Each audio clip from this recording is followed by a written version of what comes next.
শুভ সন্ধ্যা বন্ধুরা, কেমন আছো? তা আমার সোনা স্কুলে গেছে, স্কুলে ওর প্রার্থনা করাচ্ছে, জনগণ মন অধি গান করছে।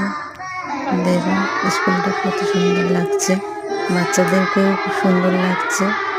এরা যেন আরো অনেক বড় হয়ে ওঠে, তোমরা আশীর্বাদ করো।